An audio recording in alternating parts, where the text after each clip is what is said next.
Yes. 11 o'clock. Exactly. On time. Yeah. How does your punctual Dutch self feel about being on time exactly? Good. Would you prefer being live 5 minutes before? Well, on time. Or What, before, but not later. what if we started? Would you feel better on time or 5 minutes before? On time is fine. Okay. Because if it's before, then people are expecting to go live 5 minutes later. All right. Hey, Luke. Luke's here. But I noticed that I mind it less if I'm late because when you're in charge, you know? Like when we go to visit people and we're late, it bothers me less than if I was going to visit someone and then I'm late. Like You know if what I mean? if you're in charge of it, you're bothered if you're not correct. But if I'm in control, then it's like you're off the hook. Yeah, because you're driving, so it's kind of like, oh, it's like on Yeah. you if we're late. No one's going to blame you. Yeah. Mm. Scapegoat. Yeah, I've never had it's not something I'm proud of, but I've never had a problem with being like right on time because I don't get annoyed when people are a little bit late. If they're like an hour late, it's like, oh, I completely forgot. They don't let me know that they're running late or something, or if they're 10 to 20 minutes late for a casual get together, I don't care. Yeah, there are a few things that are really different between us. Where I like being on time, but also I like planning stuff. Yeah. And you're more spontaneous.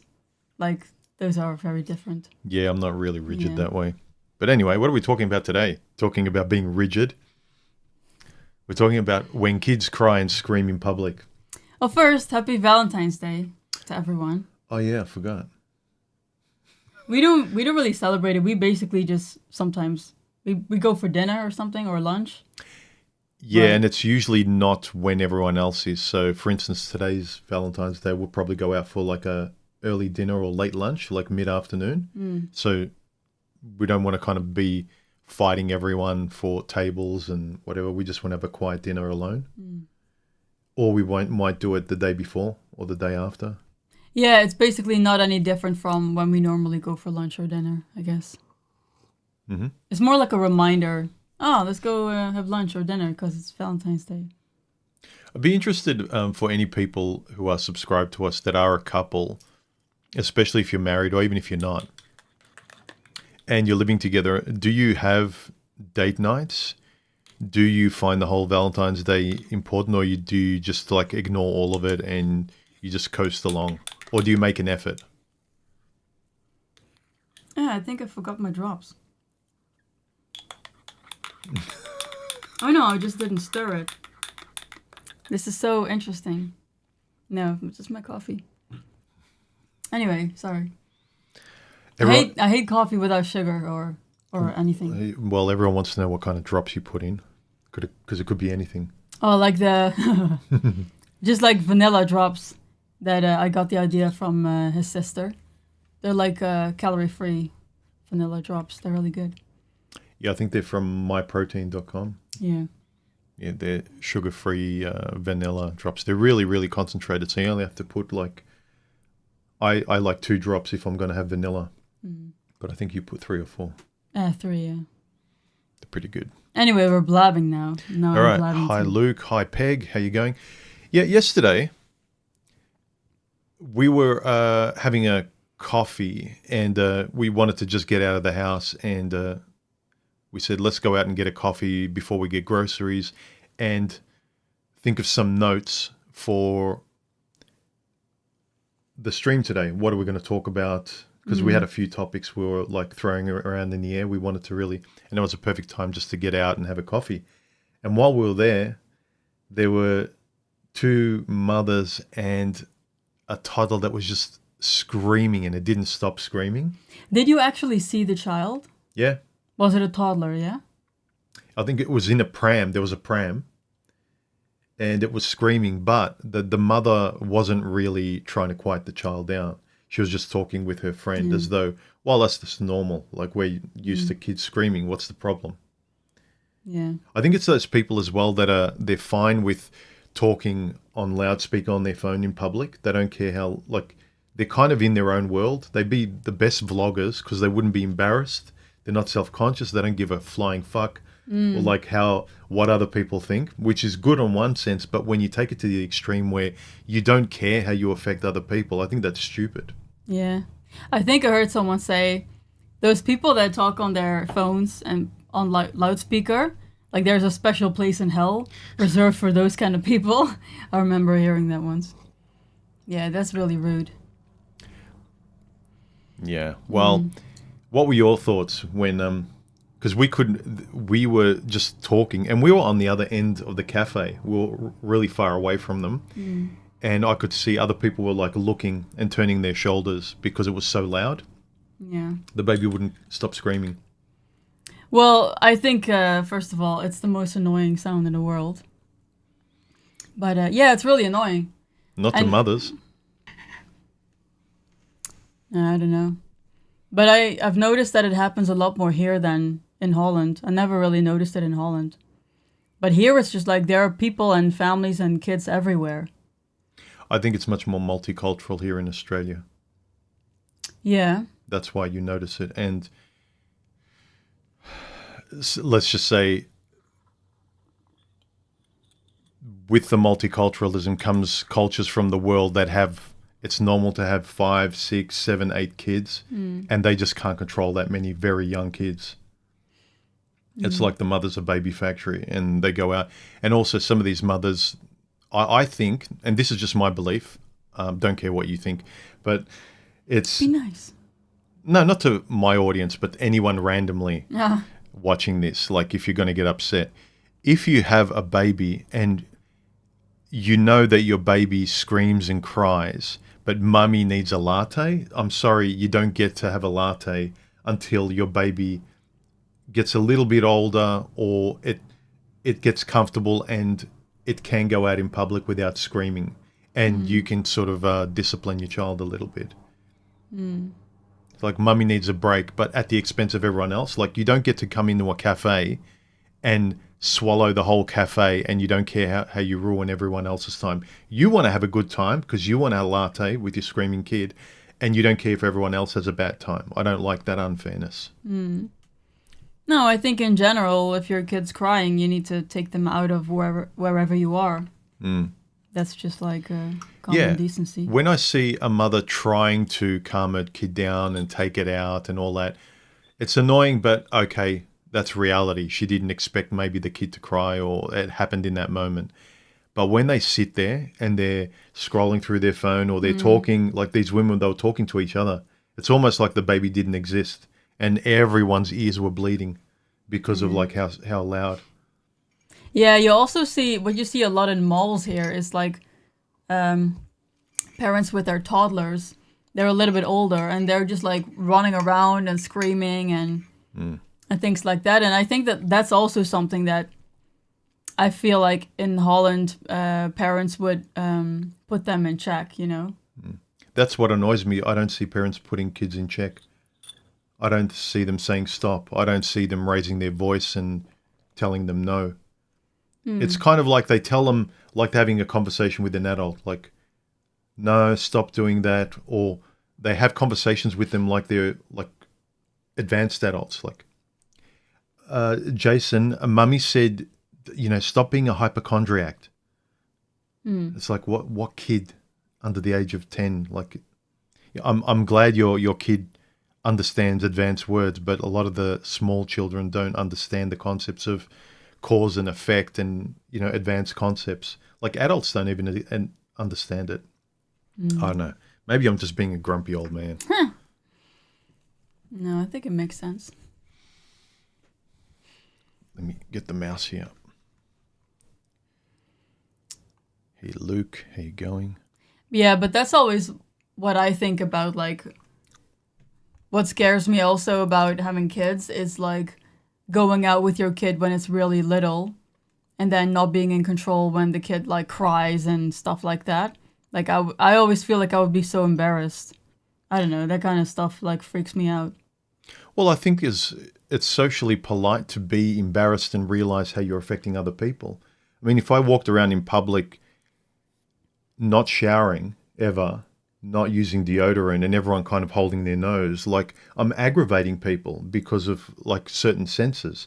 So if I'm aggravating people because of my smell, or I'm aggravating their ears because I'm loud or my kids are loud, or physically I'm bumping into people, you've got a dog that jumps all over everyone, you're responsible for what you're responsible for. Yeah. Zdravo. You- Zdravo. Zdravo. Zdravo. Zdravo. You know what that means? Zdravo. Yeah. Hi. Hello. Right? Yeah. Stephanie's learning Serbian. Hey, Mike. Well, being Greek, I would have been killed if I did that. Yeah, same as us. I think any Orthodox, Greek Orthodox, like Serbs and Greeks are, you're really told how to behave in front of other people, not to embarrass the family. There's an outward way of acting that you would really get disciplined and reprimanded for. But I know growing up, internally when we're at home, we can do what we want. Like we've got our own little things. But when people come, shake hands, kiss them on the cheek, the way you say hello and goodbye and stuff, like how you act, don't raise your voice. When you're in the supermarket, be respectful. Don't embarrass me. Don't make me spank you in the parking lot when we leave because you acted like a terror. Because I imagine these kids, we see them sometimes where they're running around in the supermarket. They're not babies. They're running around and pulling chips off and screaming and running into people. I doubt they get disciplined in the parking lot. I doubt they get like talked to loudly to shock them or tapped on the butt. Yeah, I don't know. I don't mind kids when they behave well, but when they don't behave well, I really don't like them. Yeah, in Serbia where I grew up, kids are expected to be invisible, especially in public. Yeah, pretty much. Look at my cousin's kid. Yeah, they're really good. They're the best behaved of any kids we've ever met, right? And they're literally invisible. But they're really polite, nice, well-spoken. Like, you can't fault them, you know? So when you look at it, it sounds mean, but kids should be invisible to the degree to which they cause trouble or try and get on stage. And They are like, if you portrayed them in a movie, you'd be like, what kids are like that in reality? It's almost like a fake, yeah, like a fantasy. yeah, They're so well behaved. Even like when the grown-ups are like eating or they're sitting somewhere else, they will just be on the couch like playing a game or something. Like, that's perfect. Yeah. yeah. When you do go out to a mall, the way kids act is like you're watching an exaggerated movie. Is that what you mean? No, I mean your nephews. Oh, like exaggerated, like, oh, no kids would act like... Yeah, almost like it's perfect. It's, oh, this can't be true. You know? I'm thinking in the opposite regard. You watch movies and they exaggerate how badly kids behave. It's like, all right, relax, kids aren't that bad. But when you go out in public, it's like, no, it's like I'm watching a exaggerated Hollywood movie. Yeah. But yeah, I remember this with my parents. I was expected to be invisible in public. And when I was visible was to be polite, like to be thought well of. Not to kind of try and please people, but just to be very nice, be well thought of. And I think it's kind of healthy where your parents want to raise you to act well in front of others, to act well in school, to have friends, to be socialized well. And so when you later grow up to form your own identity, you have the basis of being polite, you know what manners are, you know how to conduct yourself. Because if you're polite, you know how to conduct yourself in front of other people and you're taught that from a very young age. And if that's kind of your basis, then when you form your own identity, you're good with how you treat people. But if you're never taught how to be good with people, you're going to grow up like today where people go to therapy and they have no idea how to conduct themselves around others. They don't know who they are. They're just messed up. But if you have a good grounding, well, at least I know how to be polite. I know how to say please and thank you. I know how to not be loud. I know how I affect people.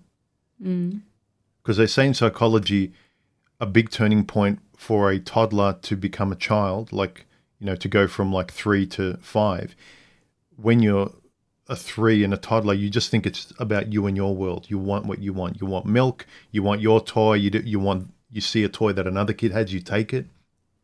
But there comes a point where you actually see, oh, other people exist. I can't have everything I want. I have to consider other people. And that's a turning point from a toddler to a young kid. And I feel like today, the adults, they haven't even learnt that lesson. They're rude. They're walking around with their phones really loud. They let their kids scream. And your kid is an extension of you, just like your dog is an extension of you. You're responsible for them. So if you're responsible for them, you can't just say, well, it's my dog. I can't help it jumping all over you. What do you want me to do? Or it's my kid. I can't help it screaming. What do you want me to do? It's a kid. Like, I want you to try and tell it to be quiet or take it out or be embarrassed. Yeah.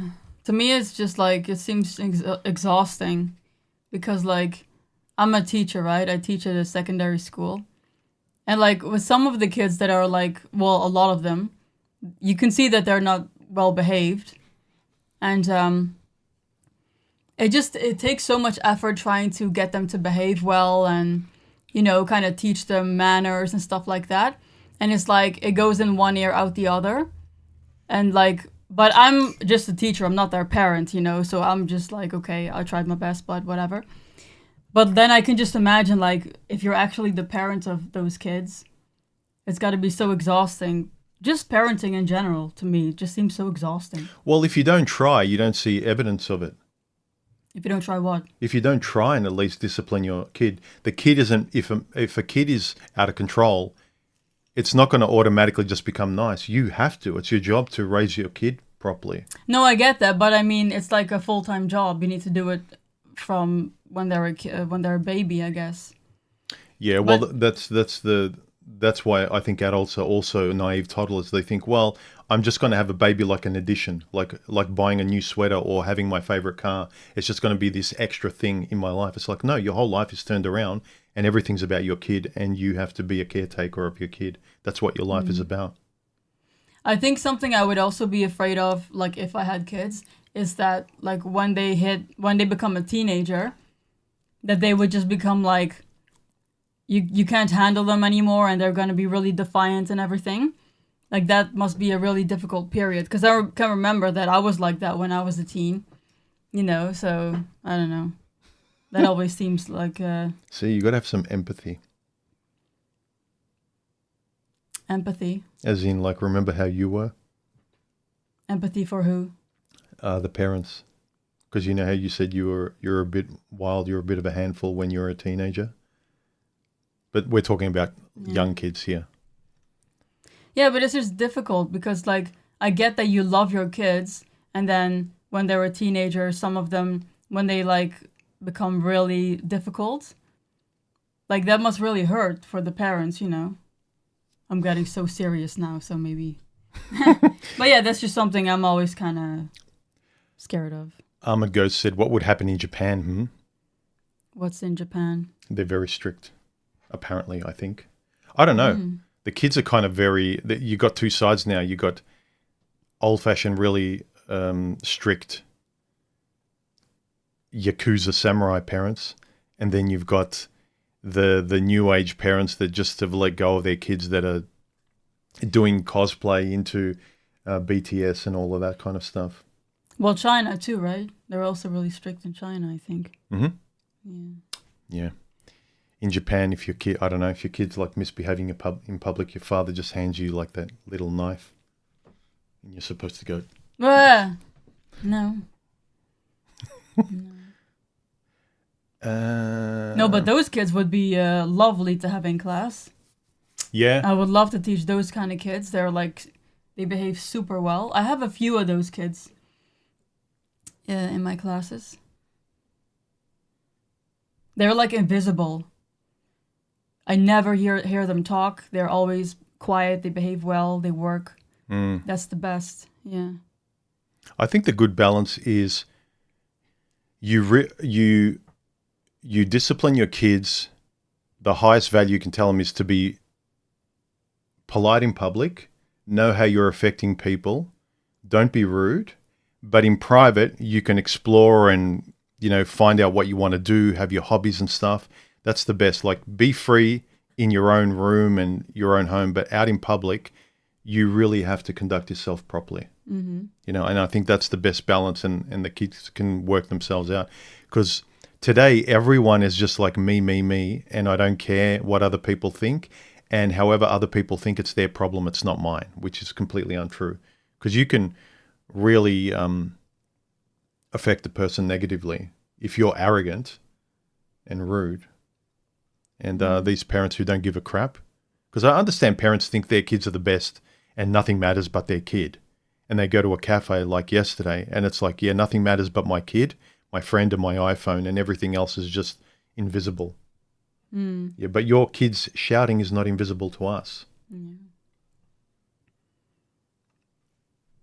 Mike says, I've been living in Canada for over 30 years and just like in Australia, multiculturalism has taken over. Yeah. I liked it when my parents came to Australia in the 60s and 70s.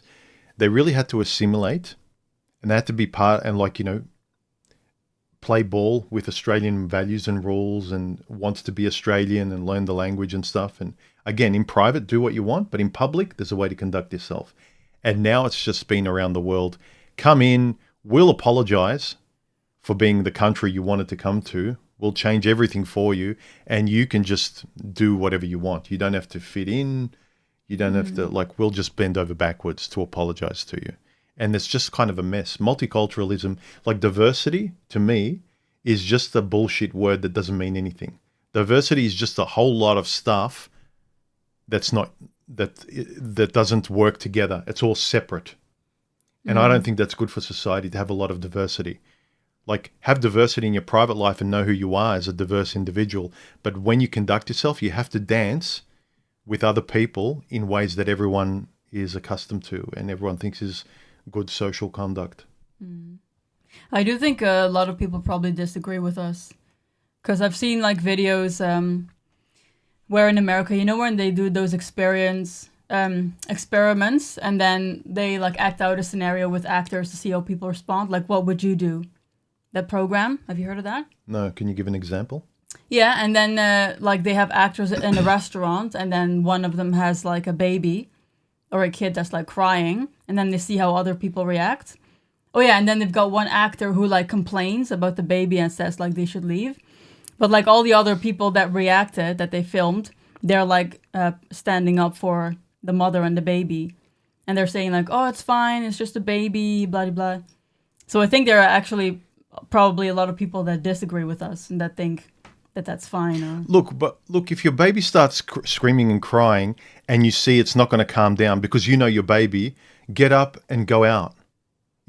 But if you just sit down and go, well, put up. Why do you even take your baby into a restaurant? Well, that would be the extra that I would say. But if I'm going to try and meet them halfway, look, if you think your baby's going to be fine and it surprises you, the baby just starts crying, in that moment, you know your baby, it's not going to stop crying, get up and leave.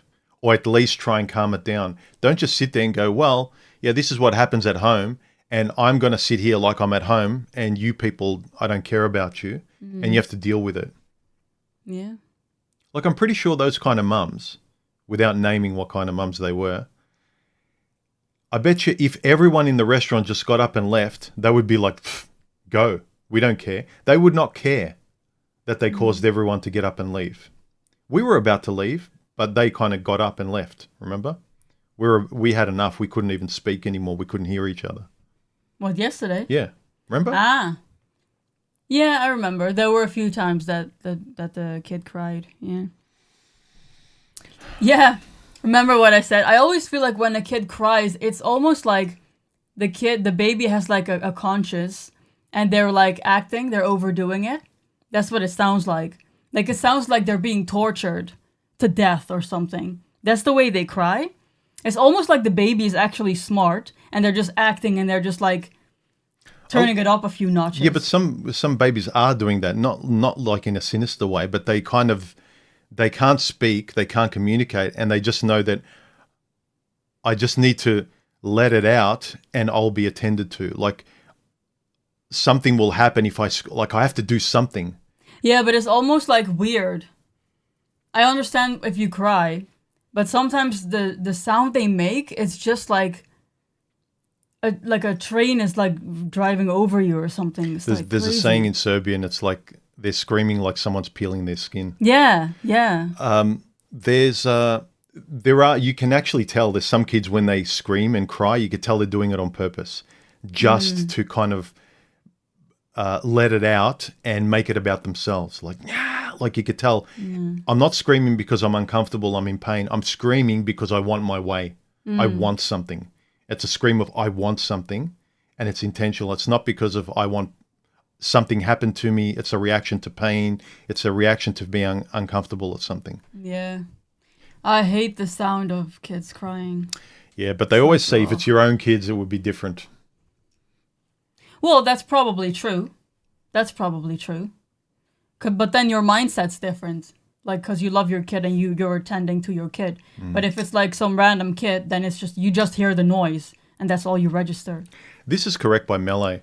What it is respect and manners. Respect and manners comes from parents, especially in respect to small children, to instill better behavior. It all starts at the grassroots. I agree. See, this is also my problem online. A lot of adults now, the way the online social media world is like a whole bunch of adult toddlers who were never taught how to be decent human beings.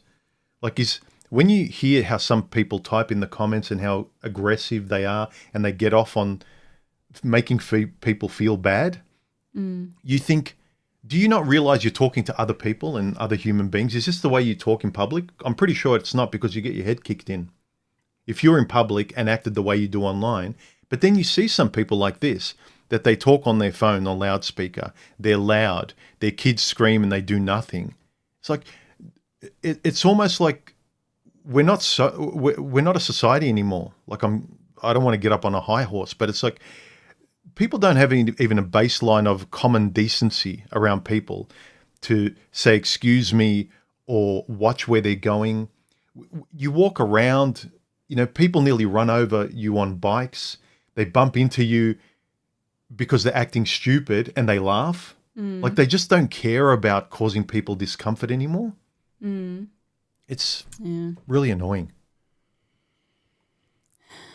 Well, but I'm glad that we don't have kids, babe. So that's Yeah, but when you still have to tolerate kids, badly behaved kids of other people, it's almost like you become very antisocial because you don't want to tolerate people who do have kids and want kids and just don't give a crap about being a good parent. They think they're good parents just because they got kids.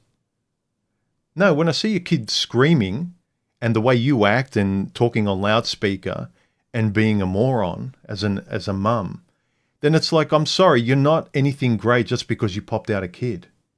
They just think, well, now I've made it. I've got a kid. Now I've got like some status. I've got a badge. It's like, no, you don't. You think parents feel like that? I think a lot of them feel, you hear them as a mother, as a parent, it's like, yeah, but you're kind of, you're not any, if you're conducting yourself well as a parent, if you've got a well-behaved child to me shows that you have put in a lot of effort. You've actually tried to be a good parent. In the same way, someone who's obese, morbidly obese, no matter what they say, you can actually see physical evidence that they're not trying, they're not disciplining themselves as much as someone else. Like, I know it's not easy, but you can actually see the evidence with your own eyes of people that try and have a good standard and discipline themselves. Yeah, I think the whole woke movement has really influenced how people parent, and the way that people parent has really influenced student behavior and the way kids behave for the worse. Yeah. Well, I'm pretty sure everyone would agree. If you're with another family and they've got kids, right? It's usually all their kids are brats and loud, or, if there's one kid, there's something wrong with them, fair enough. But it's usually all the kids are well-behaved or all the kids are brats. It's not an accident. Like, you can say if all your kids are well-behaved except for one, there's something wrong with them, okay. It's not your fault. There may be something psychologically or chemically wrong with them. But 9 times out of 10, all the kids are brats in the family or all the kids are well behaved. And that's due to the parenting. Yeah, probably. Tell me if I'm wrong. Like in your experience, families you've been around, you've got families where all their kids are falling apart, going to therapy, or some of them are brats and the parents don't care, or all the kids are well behaved. And the parents are also cool people. It's not an accident, you know. I know some, you know, a parent has a child that's, you can't guarantee what kind of personality, but if you always got an effort and trying, just like you try with your own health, you have to do it. You have to be responsible. Because if you don't, if you take your hands off the steering wheel, this is what happens. You don't give a shit about yourself, your kids crying. Okay, fine. But when I look at you and your kids screaming, don't get annoyed at me. If your kids are screaming and I'm like going, pff, and I get up and walk out, don't get annoyed at me. I don't, you know, it's not my responsibility. I'm not being rude, but I don't have to tolerate. My ears don't need to bleed. Am I being too blunt about this? No. But luckily it doesn't happen that often, I think. We hear them screaming in the malls often, I feel like, but not necessarily when we're eating or something. You know, also the contrast, I think it affects us more because of the contrast between our life and when we witness that. Because someone who's used to having a family and noise and stuff, like our neighbors, right? They're always like noisy, a lot of kids in the house. They're used to a lot of chaos. You and I have a very peaceful life. The volume's always on low, very calm. And you go out and you experience some of that, and we get affected by it more than people who have a lot of kids running around. So our tolerance for noise and screaming kids is very low, whereas for them it's much higher. To them it's like, oh, I didn't even notice the kids screaming. I'm like, really? Because they've got kids.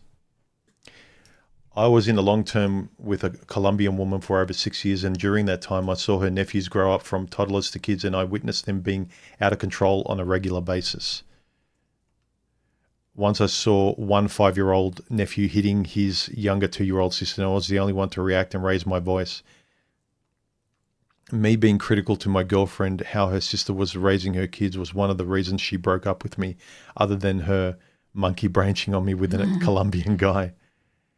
Yeah, that's the hard thing. You can't say anything because it's not your kids. And I imagine, you know, guys that get with a single mother and they really can't, if her kids are out of control, he wants to discipline them and keep them in line and he can't. Yeah.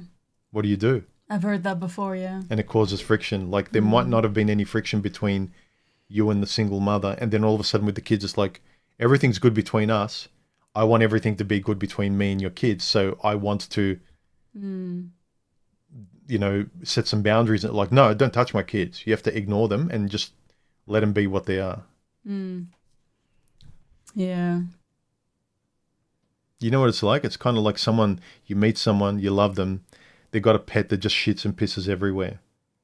And now they're going to live with you and the kid and the dog pisses and shits everywhere. And they're like, no, leave my dog alone. Let it do. It's my dog. You don't have an opinion about my dog.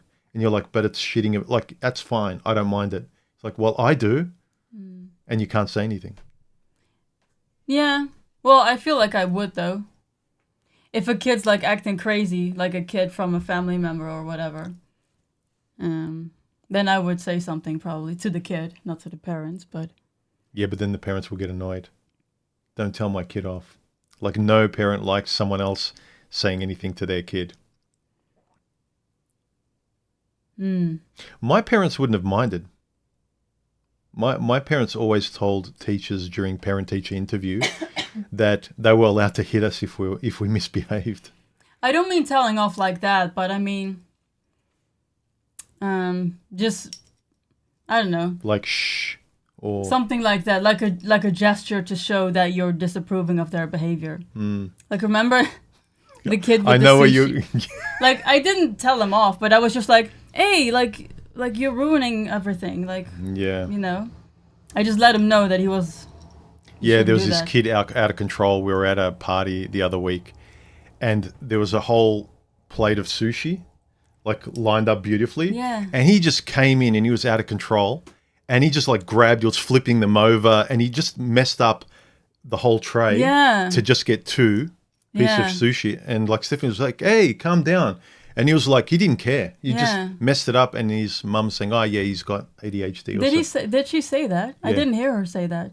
Yeah, later she was talking about her kids, and that was the kid with ADHD. But this kid, Yeah, okay, but she didn't say it after while he was doing it. no, not or- while, later on, I connected the dots. That was Yeah, her kid. okay. But no one tells him anything. Everyone's like, well, that's just him. Yeah, that was so weird. It was almost ridiculous. Anyway.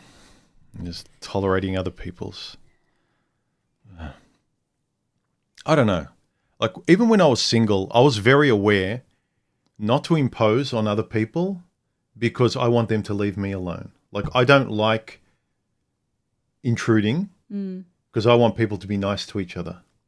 Mm-hmm. But they was like, well, kids. I don't know. At least try, man. Say something. Tell your kid no. Take it outside. Give it consequences. Don't let it raise itself. It's like, my kid has blah, blah, blah, some new psychological thing. It's like, no, your kid has, my parents don't give a shit. That's what your kid has. I'm too lazy. I don't care.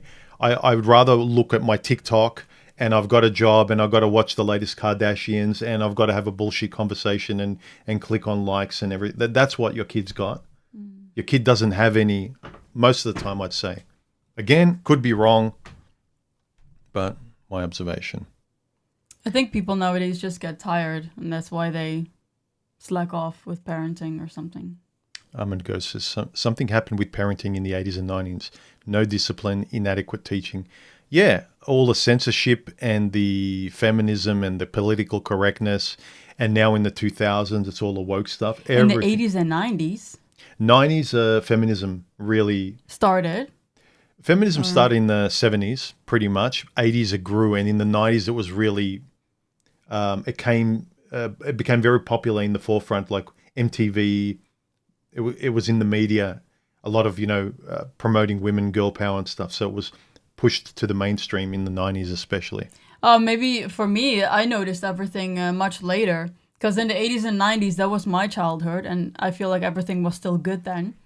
It's more like about 10 years ago for me, I started noticing things changing. Yeah, as an adult, that's when you start noticing the way other adults are. But when you're a kid, you just notice whatever's entertaining for you. So you're noticing music, cartoons, all the stuff that... No, but I mean also like at school and the way we were raised and the way other kids were raised. I feel like the 80s and 90s were still when it was good, at least in my experience, because that was my childhood. Childhood, we don't really pay attention to politics, though. When you get old enough to pay attention to the politics of when people belong to groups and mindsets and belief systems, you start noticing that. But when you're a kid, you just probably think they're weird. They're talking about shit I don't understand, so you don't pay attention to it. Parents have kids to live vicariously through them. Yeah, that's true as well. That's gross. Yeah. I think that is an example, just like parents who have kids because they want them to take care of them later when they're older. That's also a gross reason to have kids. That's like so dumb. That's a good parallel, actually. Like the father who screams at his kid for not being Michael Jordan and train and train and train. And it's like, well, why didn't you become Michael Jordan? Why are you putting it on your kid? Yeah. You didn't have a kid so you could have a second chance at life and doing like forcing them to do all the things you were too lazy, drunk, or incompetent to do. Did I say you're ruining everything? When did I say that? I can't even remember saying that. I don't know. Yeah, I find when parents like discipline, then the kids will too. Yeah, that's true. It is. It's from the top down. You look even in society, look at our leaders now, the way they act. Why would you expect your society to act as better than your leaders? So it's always from the top down. Whoever the parent is, And as a society, our leaders of the country, they're the parent. You know, we feel like they're in control of the house. Yeah. So if the parents act like toddlers, the kids now are going to act like animals. They don't even act like toddlers and babies anymore. Mm. To me, dogs act better, are more disciplined than some of these kids I see. When you go out and you're having a coffee and the kid's on the seat, jumping up and down on the seat, banging, hitting your chair, and the mum doesn't notice. And if she does, she's like, sorry. And it's just that one word, sorry, like it's nothing. And she goes back to her thing. Like she just lets the kids jump on furniture and make noise. Like, yeah.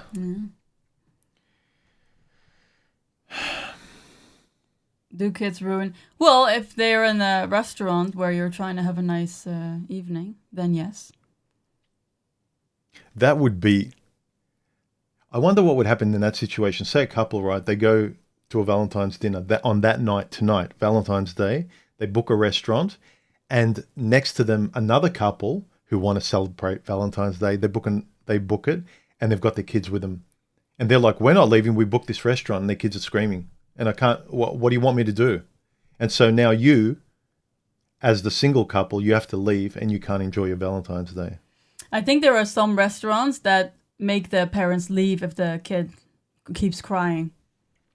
I fully support those restaurants that have a no kid policy at certain times and certain days. It's like you have to, it's like the parents are so dumb that they can't do it on their own. Trust you to highlight that one. We talked about this yesterday, about if spanking should be allowed and stuff. Oh yeah, we did, didn't we? Yeah. We had a very passionate debate about that in the car. Yeah, I think it was much more accepted, obviously, back in the day. Now it's very different. And then we kind of talked about what do we still think is okay, you know? What are your thoughts? Yeah, like I said, I think like a tap is always fine. Like a tap on the butt or something. Or if they're trying to reach for something, a tap on the hand, things like that. But I think that's where it ends for me. A lot of modern parenting would completely disagree with you. Any intrusion, raising your voice, any physical touch. Oh, fuck off. No, but we're not talking about the woke. Because the woke, that's just dumb. Like, yeah, let's just talk about normal people.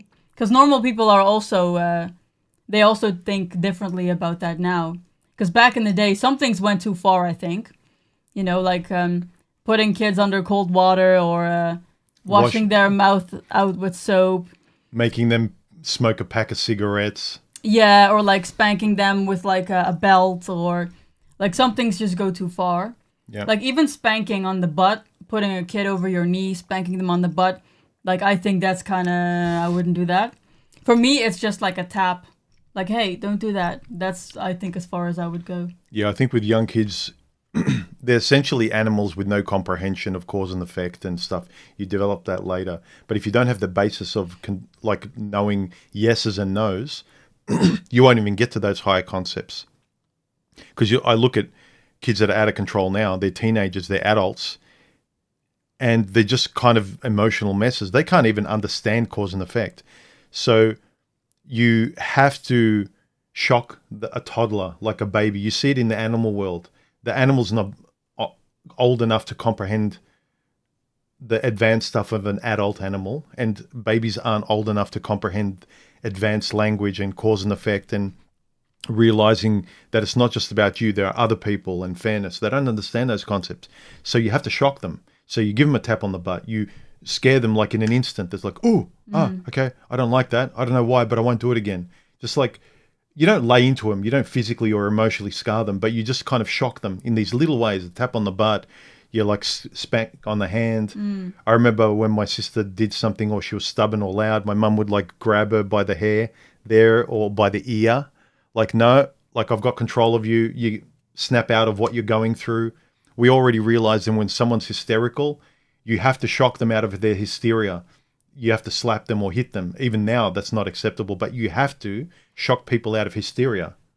You can't expect them to be reasonable. And when you're a baby, a toddler, that's the only thing that works, is to snap them out of their hysteria.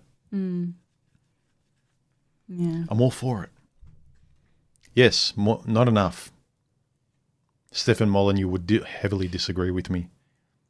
He thinks that talking to your child sensibly and practically and philosophically is always the way to go. But I think also if you've had a rough childhood, you don't want any negativity as well. You just sort of see, well, that's why I was screwed up. I'm not going to touch my kid. I'm going to love my kid. It's just love, love, love, love, love, love, love, love. It's like, sometimes love doesn't work. To get to love, you need to snap him out of hysteria to teach him how to be.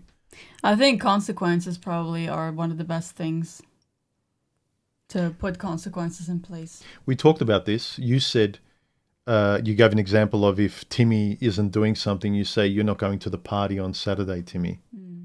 And I said, the younger the kid is, they can't understand the concept of Saturday, because if they're 5, Saturday feels like 20 years away to them. And they're going to say, yeah, whatever, Mum, I don't care. And then when Saturday comes, they just don't understand why they can't go to the party. And you're saying, well, remember when you were rude or you acted badly 5 days ago. And they're like, what? That was like a million years ago. I don't understand. You're just being mean. You just don't want to let me go. They can't understand the cause and effect. And also time feels really far away from kids. But you said something really good. You give them consequences very immediately. That's probably a really good thing to do. Well, if they're too young and it's too far away and they forget, then yeah, you should make the consequences very immediate. Yes. Like that same day, there's a consequence, for example. Yeah. But I think young kids also, they'll be able to understand like a few days later if they can't go to a party. I think they can remember that. Eventually, it'll sink in. But I think to correct them immediately, it's better to correct them immediately with consequences immediately. Because by the time they learn long-term consequences, it's gonna take a long time. They're gonna mature. It's gonna take a long time for them to mature. They'll need to get older by the time it sinks in. But if you give them, you basically need to shock them. You need to shock them with the consequences, shock them physically. Yeah, or both. Well, I would prefer to put a consequence in place than to be physical, but I don't know. I would, because if they did something like really bad, like especially if they're like rude to you, then I would maybe put a consequence in place that for today, but also like Saturday you're not going to the party, for example, because it's like serious, and I think they'll be able to remember on Saturday what they did on Monday. I think they'll be able to remember. Yeah, I just think a lot of people, a lot of parents, and not just parents, they're just lazy people. They just think the world should be rainbows and sunshine. It's like, I'll be the best parent because I'm just going to love my kid. That's the only metric. I'm just going to be love and happiness and everything. And when my kid's screaming, it's like, well, what do you do? It's like, do you have no other concepts or ideas other than I'm just going to smile and pretend the world is great? Is that the only way you're going to be a parent? It really doesn't sound fun to me. Like, I'm not talking about all the obvious reasons why I don't want kids, but also because I talked about this with you a while ago, like, I noticed with my students, right, that it's really important for me to have, like, a good, fun relationship with them. I want them to have a good time in class. But at the same time, you have to have rules and consequences in place. And you need to find, like, a balance between the two. So I can imagine when you're a parent, you want to be strict and have rules in place, but at the same time, you want your kid to love you and to like you, And I can just imagine that balancing act can be really hurtful sometimes, like it can be a really uncomfortable position to be in, like all the time, because you need to be strict, but also it really hurts you if your kids are like rude or they're like, especially when they get older, like, whatever, Mom, or something like that. Like that can really hurt parents. So, yeah, but I agree with you. But also sometimes you have to look at your parents as, like you said something there about, you want your children to like you. I think that's wrong. You want your children to respect you, and through their respect, you will like the way they see you and the way they respect you. But you got to not just want them to like you want people to like you. Then you just become a person that just wants. It's like you hear that story of divorced parents. Once they divorce, then the dad just becomes super fun dad and just tries to please the kid to get him to like them again because they're a distant parent. Yeah, but with respect and like, I kind of mean the same thing. Okay. Because the students in class that I feel have respect for the teacher, I feel like they also enjoy being in my class. And they probably respect their parents as well. Yeah. Yeah. The good students, yeah. Yeah. Mike says, like you said, disciplining the kids or not depends on the culture. The parent first, and the culture. The culture comes out of individuals together, collectively. For instance, in Eastern Europe culture, spanking and beating with a belt was a norm. Yeah, we got hit with a belt, with a shiba, which is like a little, the thin branch of a fruit tree. You get the thinnest, longest branch, and you strip it of all the leaves, and you whoosh, across the back of the legs, and it stings. Doesn't do any damage, but it. Yeah, I know all those things were normal back in the day. Now it's very different.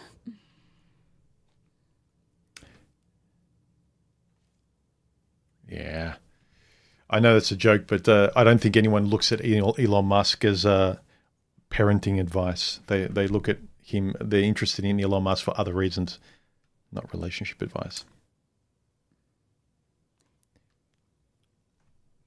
Remember this comment yesterday?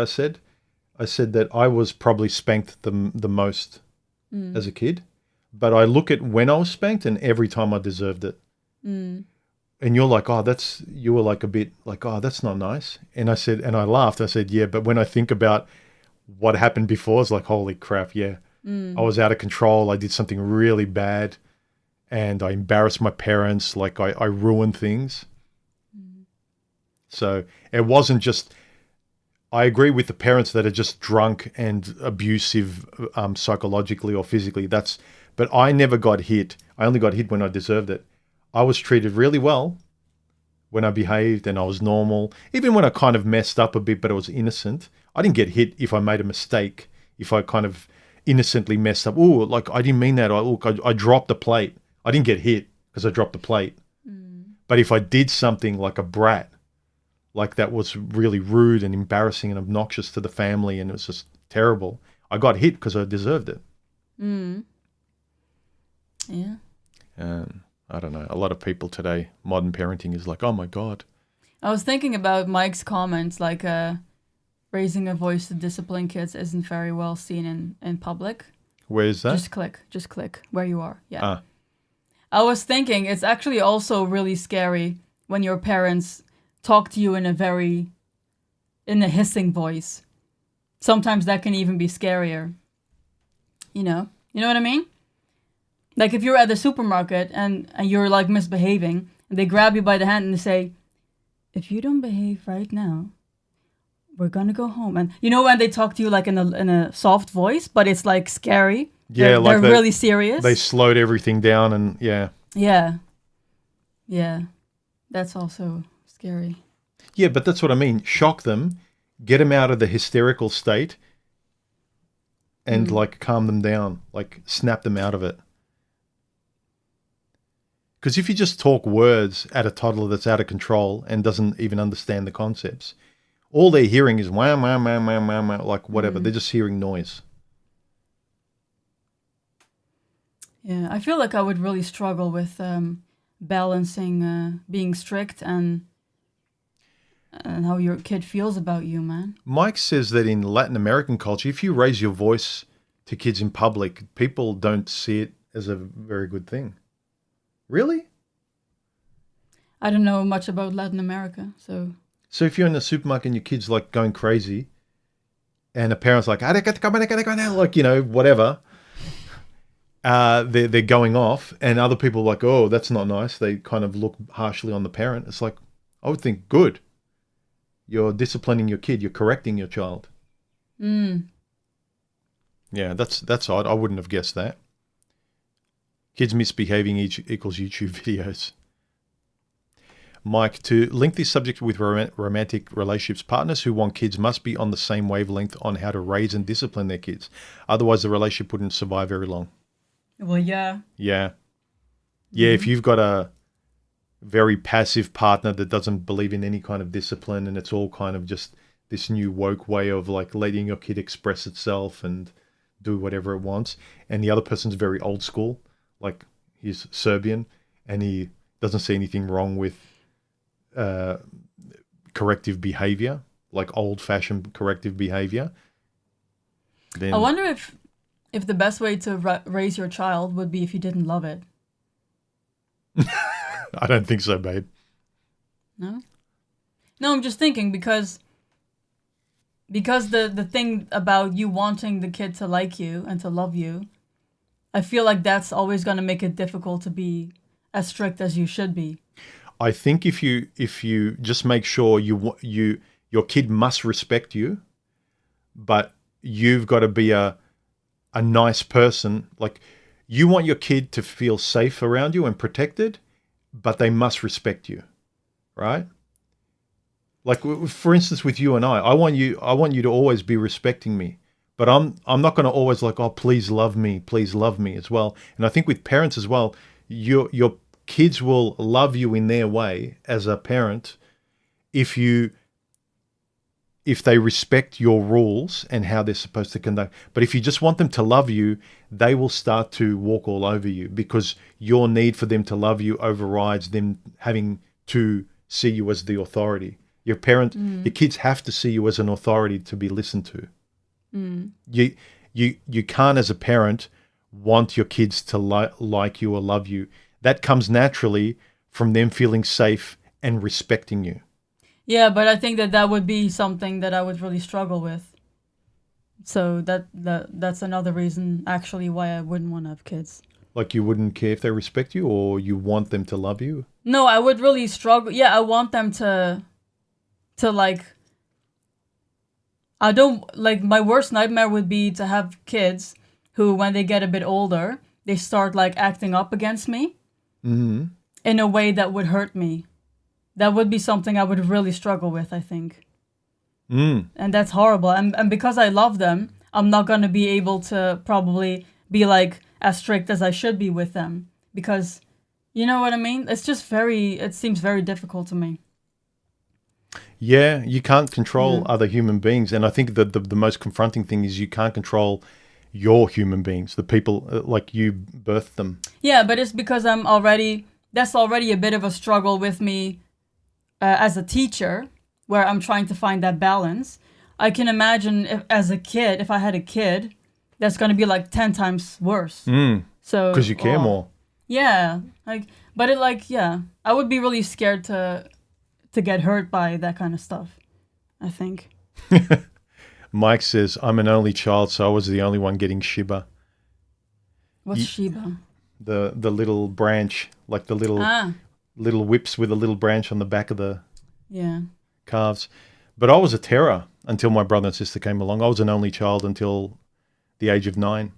And I was always rebellious, causing mischief, running around, didn't care about anything. And I deserved, I think, a lot of the discipline I got. Yeah. Let me just refresh. Whoa.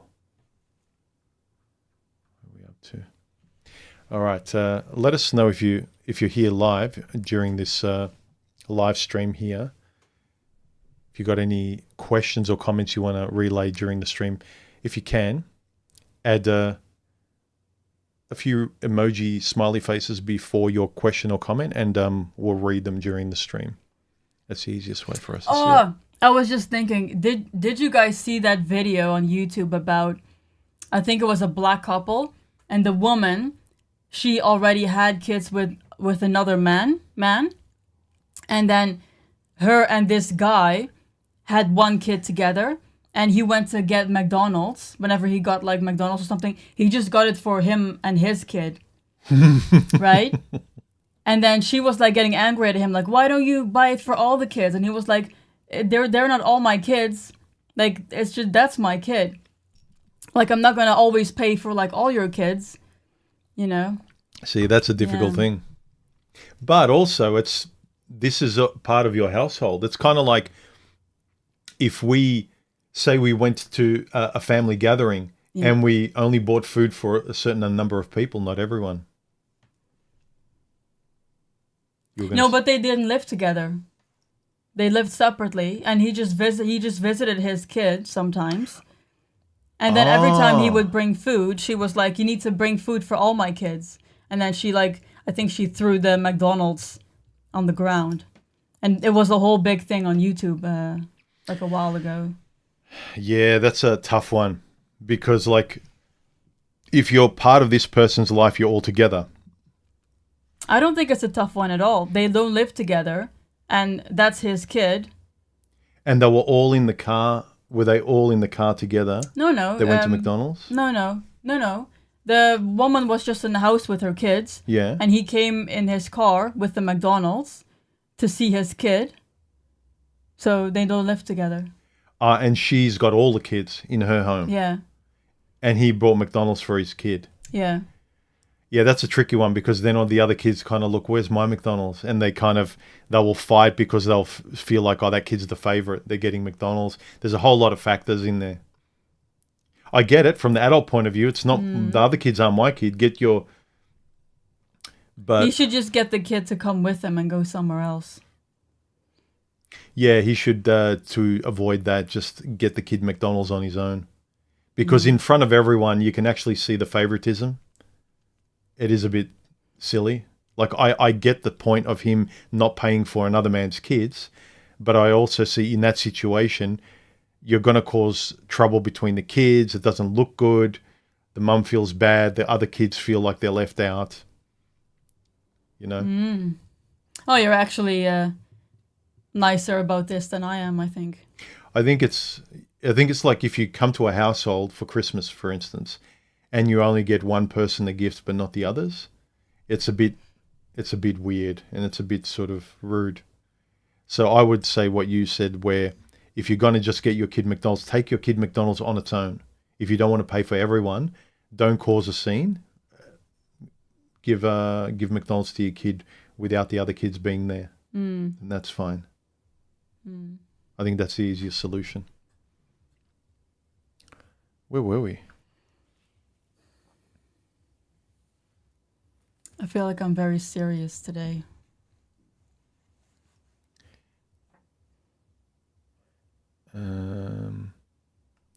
Boffin says, children can't reason like an adult. Sometimes you have to make your point in a simplistic and memorable way.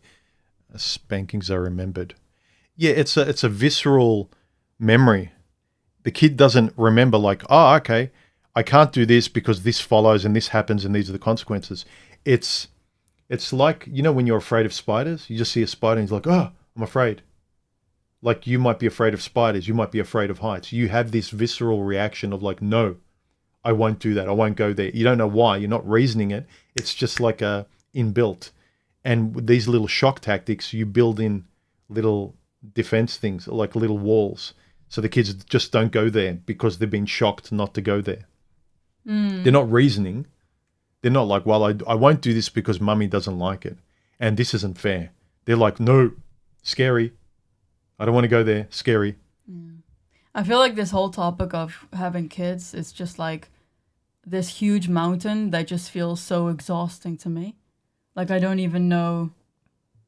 Well, that's why you shouldn't be a mum. Yeah. My Latina ex-girlfriend always supposed that I didn't tolerate her nephew's presence despite me buying them gifts all the time. She didn't understand that I didn't had to because they were not my kids. Yeah, there's a lot of people with high expectations. You've got people with big families. They want everyone to be living their lives, spending a lot of money, having parties. But then if you live a life in another direction where it's just you, and you can't just be, you know, living the family life like they are, they can't actually see your point of view. Like, some people can't see another person's point of view. Does that make sense? Yeah. Peg says, boundaries, consistency mixed with empathy and compassion, positive and negative reinforcement, administered responsibly. Beautiful technical explanation, Peg.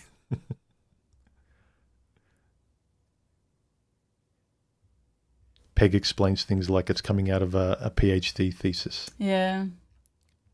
Uh, Is he Correct, though. in Serbia right now, Mike? Is he Serbian? I think he's Serbian, but I don't think he's in Serbia. Since you are on the subject of McDonald's, you should bring Steph to one Serbian or Bosnian restaurant to try cevape and pljeskavice. She would forget about Big Macs quickly. Don't really? think so, nah. What are they? Cevape are like hamburger meat, but the shape of like a spring roll. They're kind of thin.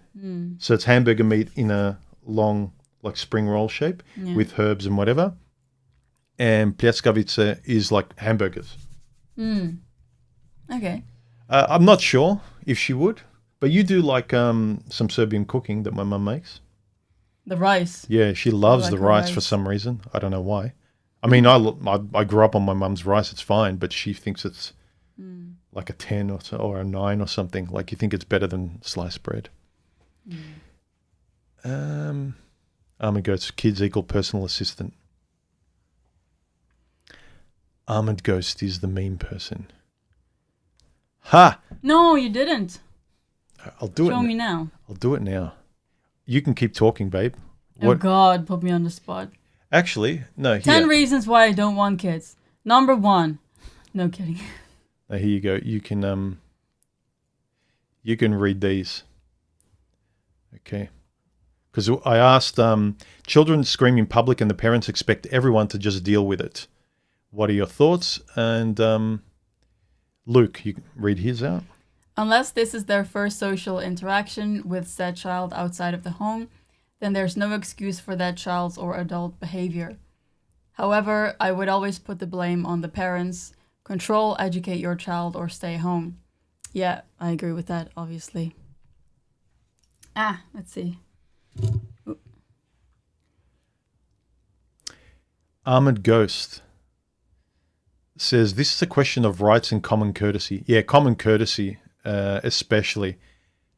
I just don't like rude people. I like adult, stoic conversations, the strength of the mind, the strength of discipline and reason. A lot of people online that quote stoic philosophers and do those little TikTok reels where they get the AI voice to be really deep and say, you know, Seneca said blah, blah, blah. They don't act that way. You know what these remind me of?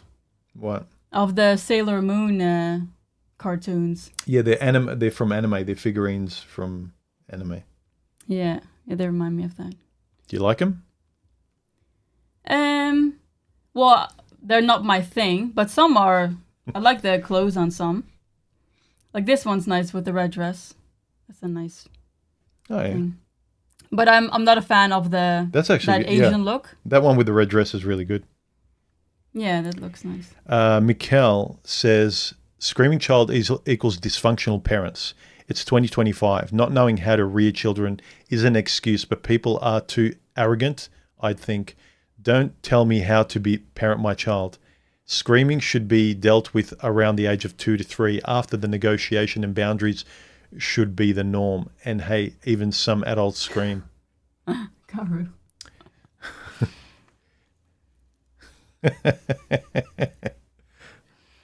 Are they red-pilled, yeah? What do you mean by that? They're red-pilled. They're the truth. Like that. Okay. Yeah. They're the shit. Mm-hmm. Yeah, Big Ol says parents don't parent anymore. They hand over an iPad and send their kids to psych to get diagnosed with the whole alphabet. A kid at school pushed another off a ledge. No punishment, just ODD. Yeah, exactly. It's like there's always an excuse. Yeah.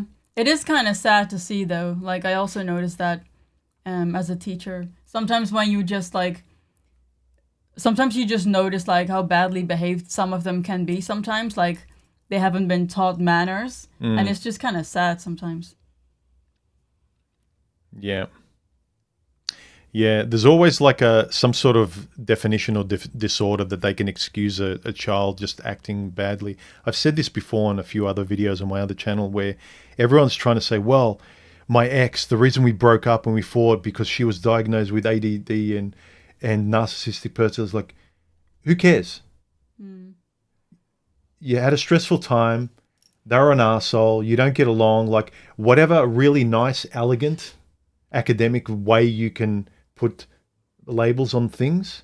Like sometimes we excuse just trying to be polite and correcting your own behavior. Like I know emotionally things can get hard, but we all know the more we can control our emotions and do the things that we're supposed to do and act respectfully, life will be better.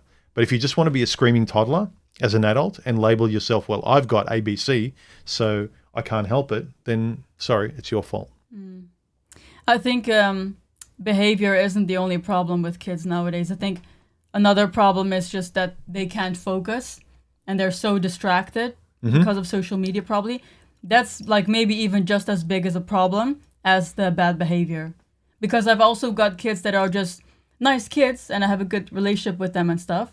But they're like super distracted quickly and all over the place, and you tell them to do something and a minute later they've forgotten what you said. That's also a really big problem. Yeah, it's really like you're trying to get kids and adults to be respectful, to read more, to think. But if everyone's like an alcoholic, you just keep feeding them alcohol and you're trying to get them to be polite and everything. And that's what social media is like alcohol to an alcoholic. And so you keep feeding them alcohol, they're always drunk and they're off their face, yet at the same time you're complaining.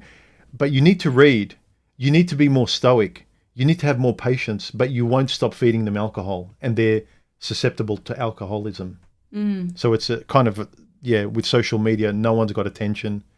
No one can think, no one can sit still. No one wants to think of another person. Everyone just wants to express themselves and gets likes. Boffin, I teach year 7 and 8 in Australia. So they're like between 12 and 14, kind of that age range. And in terms of noticing a difference, I think boys are a little bit worse than girls. Yep. A little bit, but I also have got some girls who are kind of like that as well. I've noticed the boys are really terrible. Boys are worse, yeah. Yeah. Yeah. Yeah, one of the worst things is attitude. When kids have attitude and they talk back and stuff. Like, that's not nice. I think we talked about it as well a couple of days ago, Boff, and you, me, and Karu, about how with kids today, the boys are really badly behaved.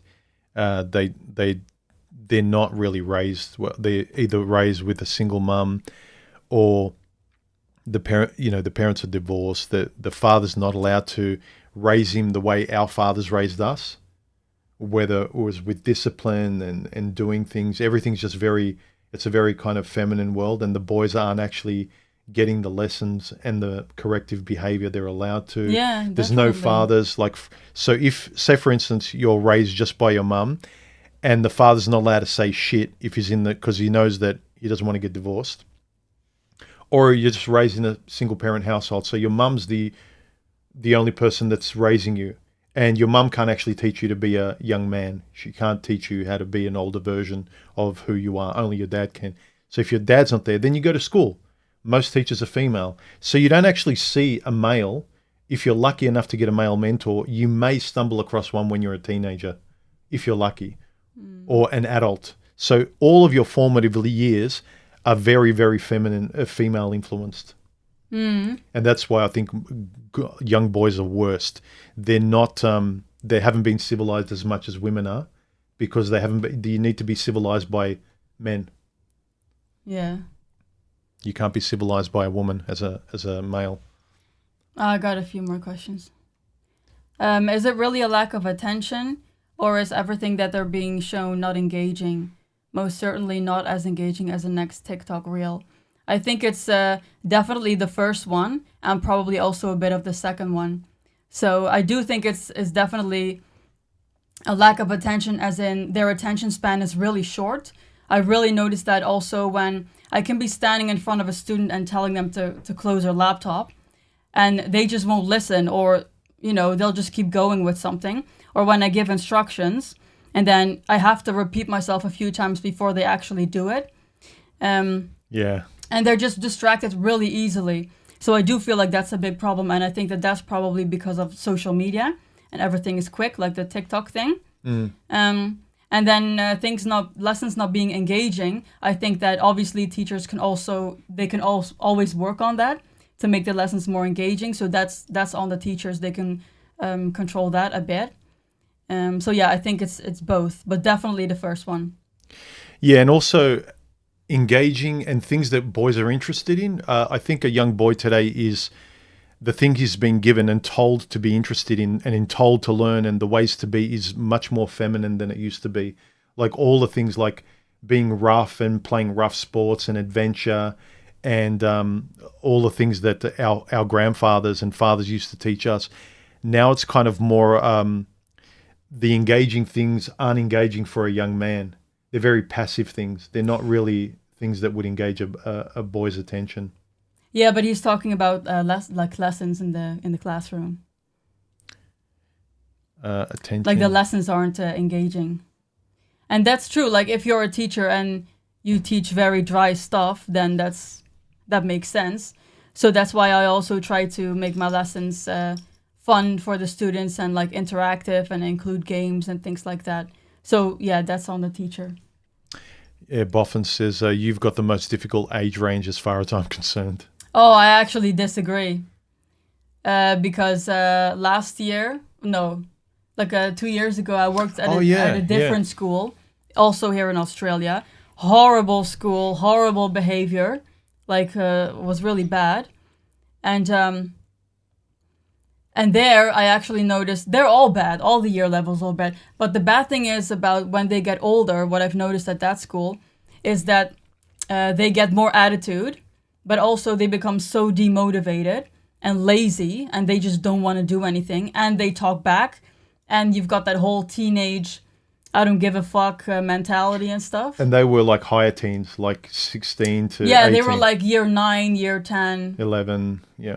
Yeah, 9 and 10 I taught, 11 I didn't. I think 11 and 12, they actually get better because that's when they have to go prepare for exams. So that's where they're better again and more serious. But I think year 9 and 10 are also, or maybe even worse than 7 and 8. I think they can all be challenging, but it also depends on the school, because that school was really bad, and the school I work at now is actually really good. So, yeah. Year 7s are probably my favorite, because they come in innocent little kids. You can mold them, Year 8, I'm noticing now, there's already a little bit more attitude. They feel more confident. It's the second year. They've already been here for a year.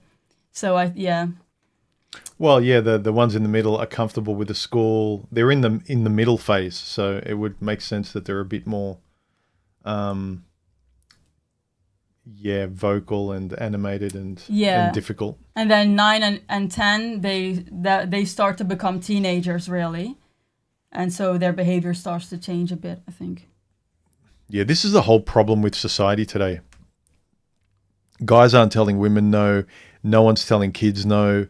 All of this, no, let people express themselves. Everything's fine. He is so right about they're not used to being told no. This is something I really noticed here. They don't take no for an answer. Seriously, when kids come up to me and they ask me, oh, can I go to the bathroom? And I say no. They don't take no for an answer. They go, oh, but I really have to go. I say, no, you should have gone during the break. No, but blah, blah, blah. So often, they don't take no for an answer. And I have to go, do you know what no means? I've told you no 3 times. I'm not going to change my answer. The answer is no. And then they're like, oh, okay. Yeah, they don't get it. Yeah. It's almost like they don't listen. They don't know how to listen. Again, it's attention span. They're being fed TikToks, and attention span is like, I don't care the meaning of things. I just want to be entertained visually. But that tells me that at home, they probably get their way by nagging more. Yep. So they think they can do that with me as well. Sometimes they don't do it as much now, but the kids, when they kick the ball over the fence, we're eating dinner, and they knock on the door, and they're like, I get up, and they're like, oh, the ball went over the fence. Can you get it? I said, yeah, I'll get it in 5 minutes. We're eating. Oh, it's just over there. I was like, I'll get it in 5 minutes. I can get it. It's like, no, just wait 5 minutes. And then sometimes you'd go and the ball's not there. They jumped over the fence because they don't understand. No, they don't understand language. They've been told, they get their way and they can't curb their emotions. Yeah, I remember one time one of the boys came to the door and the door was still closed and he knocked on the door and I was like fed up with it, right? So I was like, oh, fuck off, you know? And I think he heard me through the door because then I opened the door and he was gone. So he probably ran away or something. Yeah, I think I looked at it on the cameras because we've got cameras around the house. And you see the kid just turn around and go. That was fun though. How are you a teacher, man? Well, I really like teaching and I do have fun with students and everything. And this school isn't really bad, but I love teaching and I love like just having fun with my students. So there's also good sides, obviously. But yeah, the attention span and also the focus is really a problem because sometimes I've also told you, like, I'll be standing in front of a student and like saying their name, right? Like Anna, for example. Anna. And like they keep doing what they're doing, right? And then they finally look up, oh yeah? And like I have to tell them off, like I'm not just some random person, I'm your teacher. If I call your name, you need to listen. Like it's very disrespectful. Like, and that's just like basic common manners. I just that feel they don't have this disconnect with young people growing up online. It's really bad. You said a lot of times they're looking at you and you're saying, close your laptop. And, no, close your laptop. You have to 3 or 5 times. And it's like, what the hell's wrong with you? And you're seen as a normal kid. Then you've got the kids who have learning difficulties and stuff. They can't help a lot of stuff. But now the line between kids who really have dysfunctions and just a normal kid who's on TikTok and YouTube, this like a kid who can just read and listen is seen as like Einstein. Yeah, but the kids with, because I work, do you mind we're talking about this so much? But I'm actually enjoying myself now that I'm talking about this topic. But, yeah. Well, you weren't enjoying yourself before? No, I was, but I don't know. I think it's because I don't want kids. I don't have super much to say on the topic. Yeah, but you know what irritates you when you go out in public. Yeah, you know about good true. behavior. Yeah, but I was just going to say, like, because I work at an inclusive school and we also have kids that are, like, very, very low. Like, they have, like, mental disabilities. But they're actually, I don't mind them at all. Like, that's fine because I know that they've got that, you know? And they just do their work. And sometimes they're a bit challenging, but it's okay. But it's the kids that are, like, just, like, standard kids that behave like they can't focus and they are not well-mannered. That's the kind of kid that just like, I'm just like, what? Boffin just said something. We sound very patriarchal. We're old-fashioned. Kids should, because we're expecting kids to behave properly and respect. Yeah, but how else are you supposed to feel about this? Because if you go, oh yeah, but blah, blah, blah, then like you're woke. So what's the middle way? No, I think more people need to say no to kids. More people need to say no to all the other bullshit as well. But it's getting back to, again, we can keep talking about this. And no, it's fine, babe. I just got a bit off track. No, but it is important. Just the rudeness, like to me, it really bugs me where people expect too much. They feel like their way's the only way. They're rude. They're not fair. They expect you to do what they want. Like all of this kind of very rude, arrogant behavior where they just want to take from the world and they don't want to give anything or they don't want to be fair.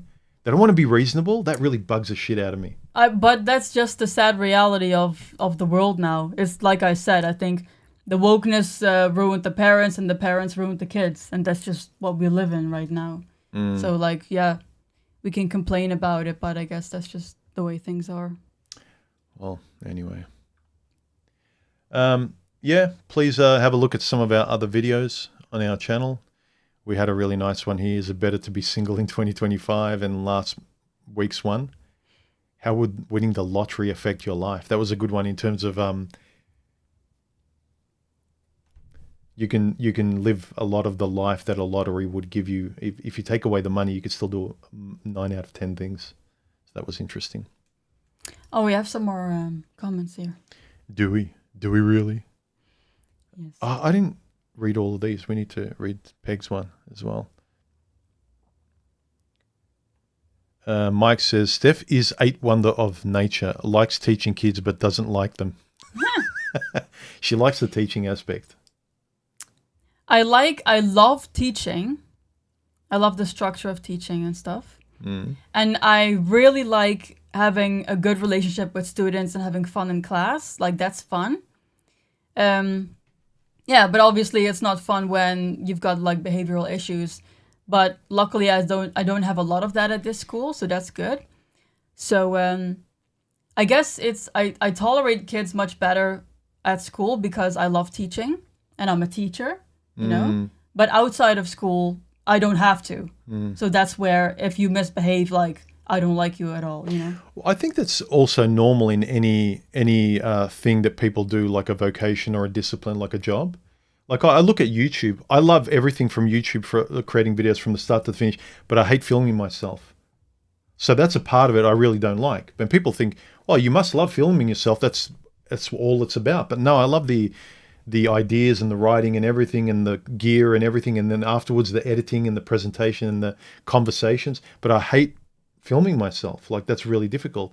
And with teaching as well, I don't think it's anything like there's a part of your job that, you know, is difficult or you don't like. Yeah, but it's also not really about the kids for me.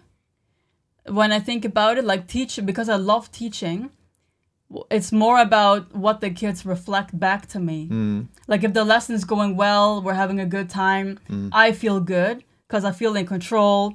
I'm teaching, everything's going well, they're responding well. It's about that. It's not really about the kids at all. Yeah, you like teaching because you like being a teacher because you like teaching. I like making videos because I like making them. I don't like all the trolling in the comment section. I don't like some of the other stuff around it. And so I think it's rare that you like everything about the thing you're into. So yeah, but it's also like outside of school, I wouldn't have anything to do with these kids, obviously. But sometimes if you're put in a certain context, of course, it's different. You probably have a lot of teachers that love kids, their mothers, and they think they're great teachers and stuff, but really they don't teach much at all. They just like being around kids. They just like babysitting the kids in class and having fun.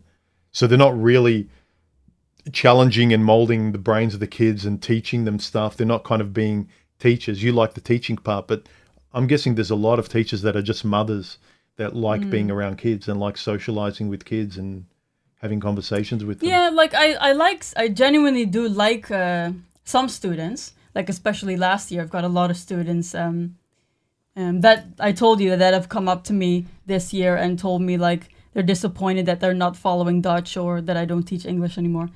So that's nice. Like, I have a good relationship with many students still. And then it's fun. But I guess with other students, I'm like more neutral. And it's not really about the kids. It's more about the teaching. All right. I think we're going to wrap things up shortly. So if there's anyone who's got anything to say, let us throw your comments here if you're live and we'll read them out if they're civil and not childish. Ask us anything in relation to what we're talking about today or even previous videos. Let me read out Peg's comment under children who scream in public.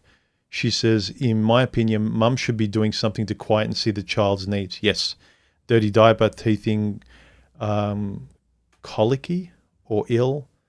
Maybe the kid needs something to entertain itself with. Remove themselves from the cafe at least until the child quiets. Surely mum was not too pleased her kid was screaming. Yeah, that's true. But they didn't seem like it. Misery loves company, has its limits. Yes. All right. Anything else on your mind about this? Kids, rudeness. Some people probably think, like, look at you, up yourselves, single people with no responsibility. You don't know what it's like to have kids. You don't know what the stress is. That statement doesn't make any sense, though. If you don't have kids, you're not up yourself. You just don't want kids and you made the decision not to have kids. If you do have kids, you just made the decision to have kids. Like, that comment doesn't make any sense. But they didn't want the kid to scream. They didn't know that their kid would turn out this way. Like, you don't know how hard it is. It's easy for you. We get our sleep. We pretty much do what we want. We don't have the responsibility. Yeah, but you chose that responsibility. No one made you choose that. So, like, what are you talking about? Them, I mean, not you. So that doesn't make any sense. When are you going to draw the parallel between the kids and the childish Manuspherians? Yeah, well, childish people are childish people everywhere. I talk about it sometimes on my channel, how people who act childish, especially some childish people in the comment section. Oh, that's what you mean. The trolls in the comment section that just say stupid stuff. They're kind of like in the schoolyard.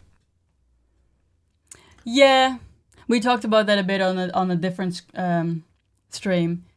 I agree, but on the other hand, I think they're also venting and probably letting out a lot of stuff that's been frustrating. Yeah, but a lot of them are being idiots. Just like feminists, they just act like idiots. They vent and let out a lot of childish stuff. They're not having a civil conversation. They're just having a very, kind of like an extreme religious person. They're just like, no, I'm going to scream from this point of view like a child, and I'm going to destroy everyone else's point of view. Everyone has their phases though, babe. I mean, I used to be vegan for a few years. I was in the vegan cult. And you were a Karen vegan, weren't you? Not just a little bit. Not Yeah. not a lot. I mostly just kept to myself, but I did try to turn my girlfriends vegan. So were you, when you're at a restaurant and people are eating meat, did you turn into like a T-Rex? No. No? No. Okay. No.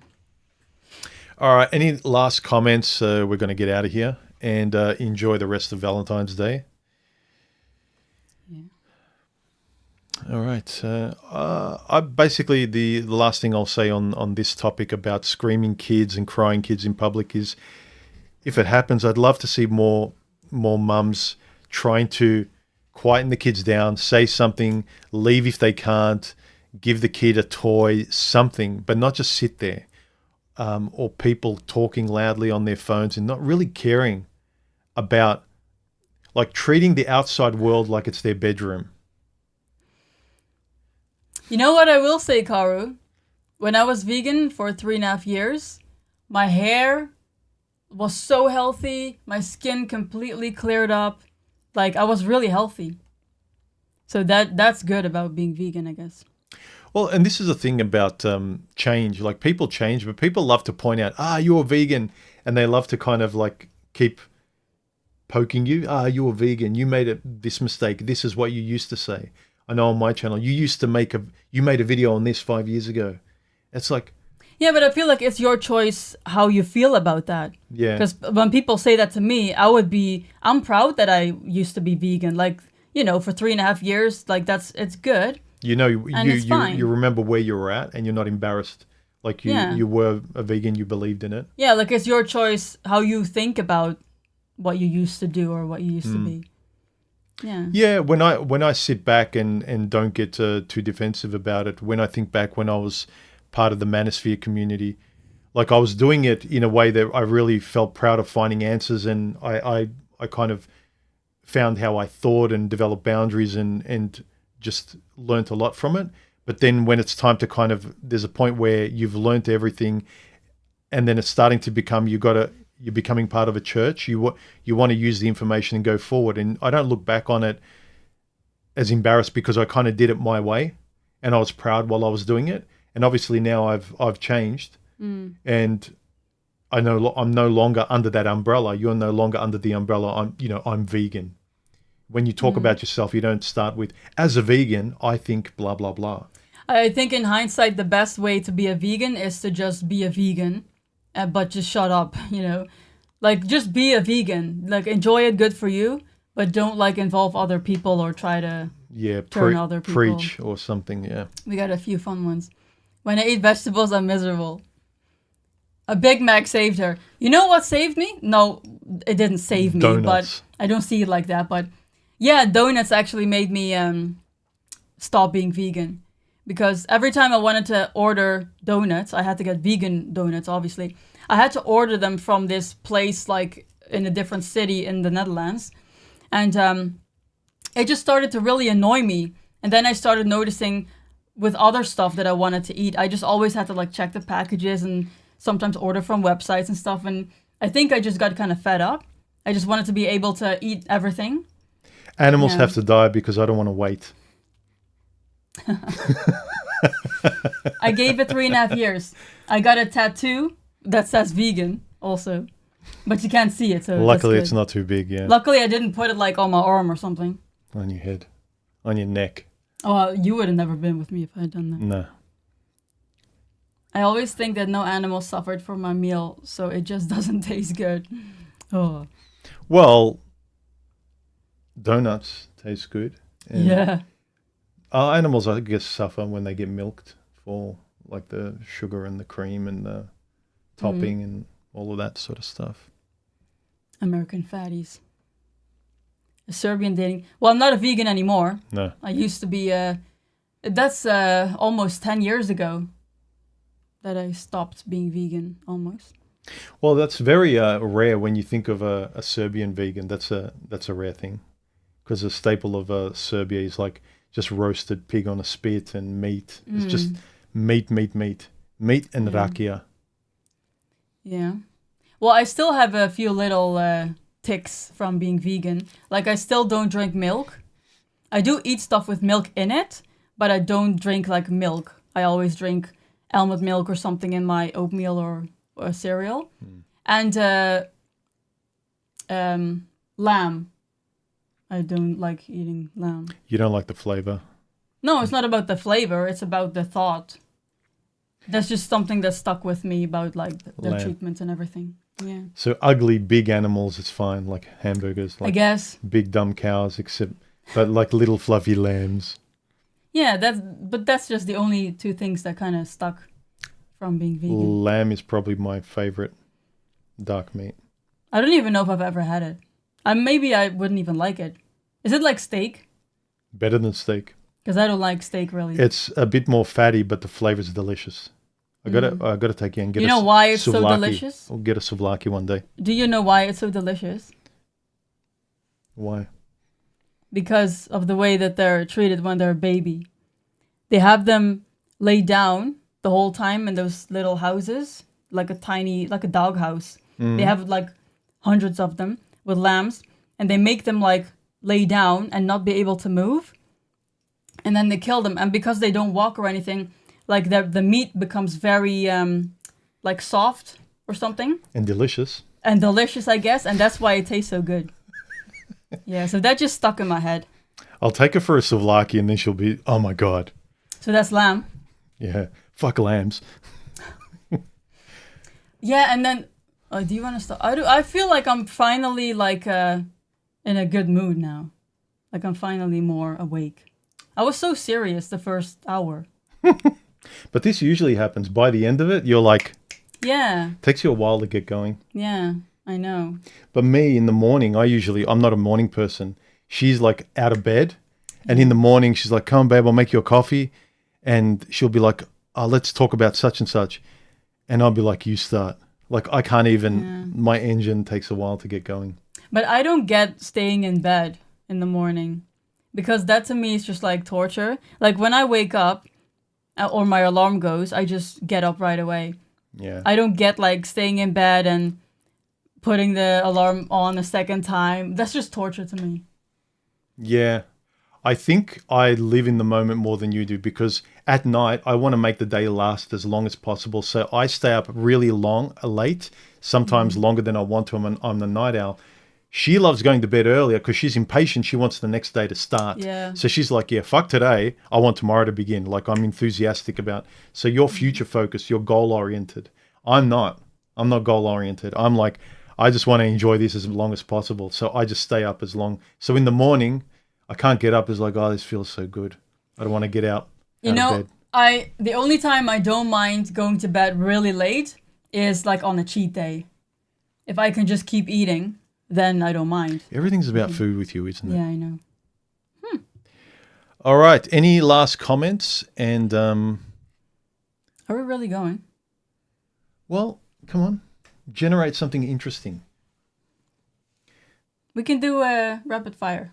Oh, yeah. Want. That is true. Where is rapid fire?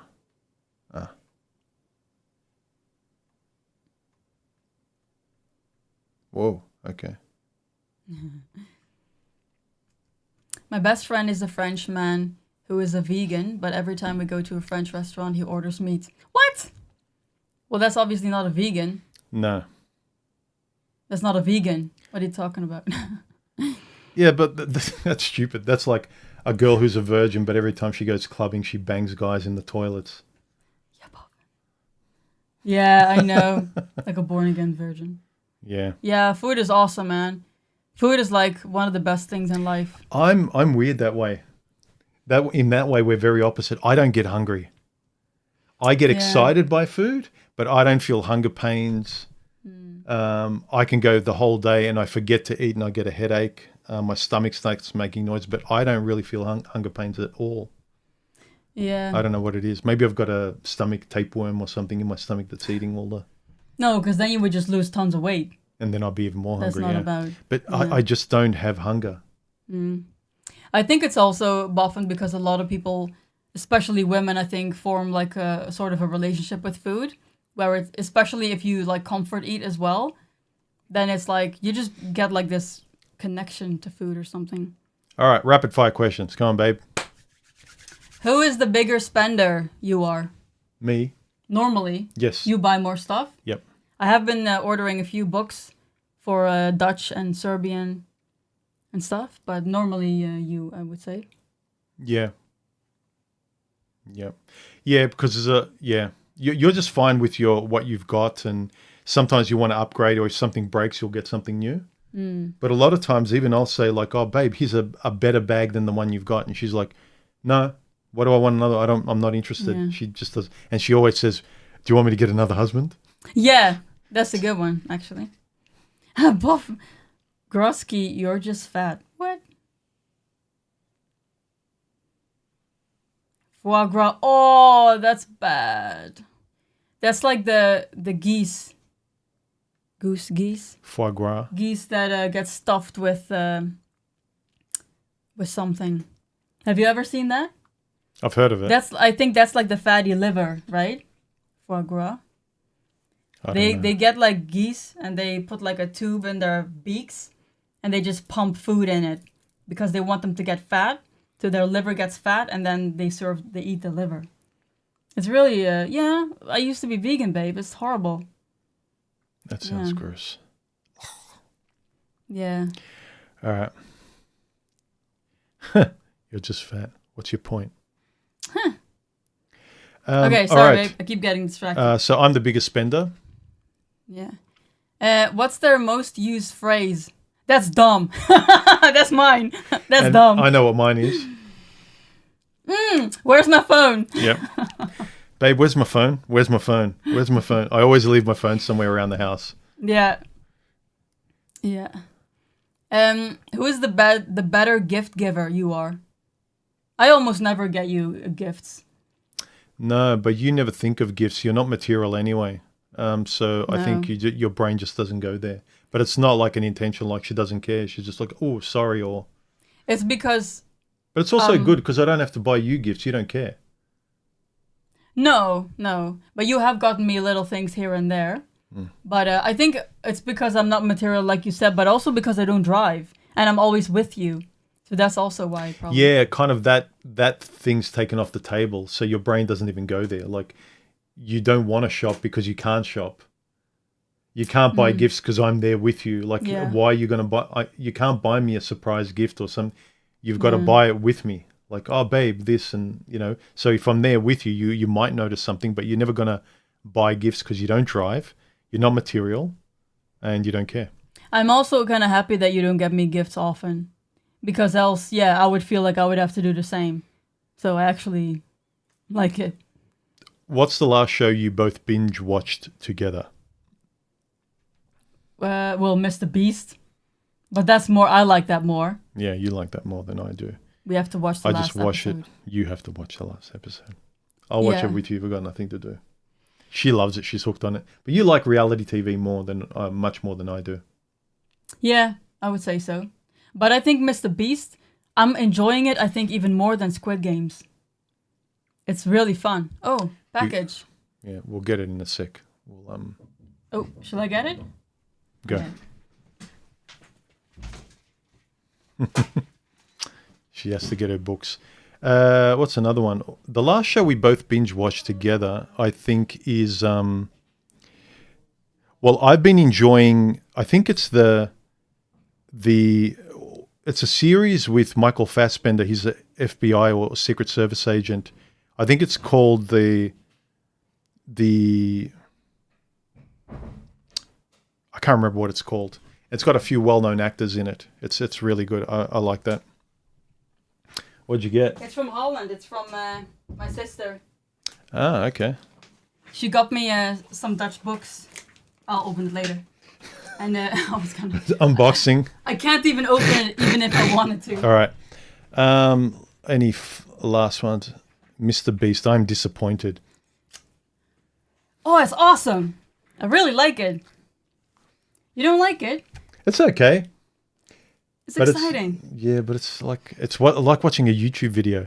It's fun, but yeah, not my thing. Like I'll watch it with you sometimes, but I feel like I'm always talking and I'm annoyed and I feel like she's trying to watch it and I'm just complaining.